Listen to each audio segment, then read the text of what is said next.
Well, it's these kinds of neighborhoods, as Cheryl and Taylor just mentioned, that are the most susceptible, the most at risk for the effects from the nor'easter off of our coast, right? So I'm going to have my photographer zoom out as much as she can just to give a sense. So this is the end of a street here in the Cape Story by the Sea neighborhood, okay? So this is an area that is adapted to and is pretty used to kind of coastal and tidal flooding, even when there's not a nor'easter off of the coast, right?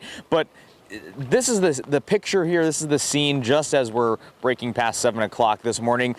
The water that you're seeing here, this is the flood level now, but this is kind of to be expected in a low-lying area like this, right? So what Cheryl and Taylor are talking about and the concern for today is that this water here, just a couple inches high at the end of the street, which is just near and just neighboring the Lynnhaven Inlet, it's going to push farther and farther actually into some of these neighborhood streets, right? So Cheryl just mentioned that cars parked close to the edge of these sort of low-lying areas need to be reparked more inland. That's the scene that we're seeing here. There's not a ton of cars. A lot of them have been moved deeper and deeper into the neighborhood closer to Shore Drive. So again, this is conditions right now here in Lynnhaven Inlet, one of the areas expected to see a lot of flooding today. But for now, live in Virginia Beach, I'm Alex Littlehales for 13 News Now. Okay, Alex, thank you for that. And you know, right now there are hundreds of people who are waking up with their lights not being on because power is out. We're tracking multiple power outages in Hampton Roads this morning.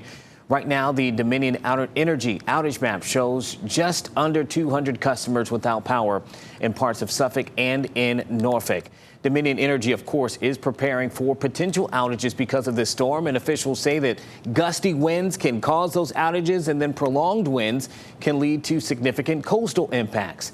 Dominion says crews are prepared to deal with the high volume of outages. The company wants to remind people to know that the combination of strong coastal systems and very high tides could lead to damaged power lines near the shore and in residential areas.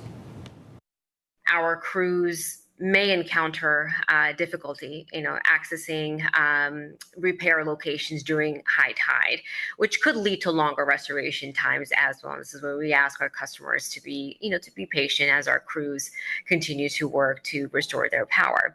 Now, peak outages are likely to happen on Sunday between 8 a.m. and 2 p.m. And of course, Dominion Energy encourages customers to monitor those outages on the Dominion Energy website and app. And if you experience one, notify them right away.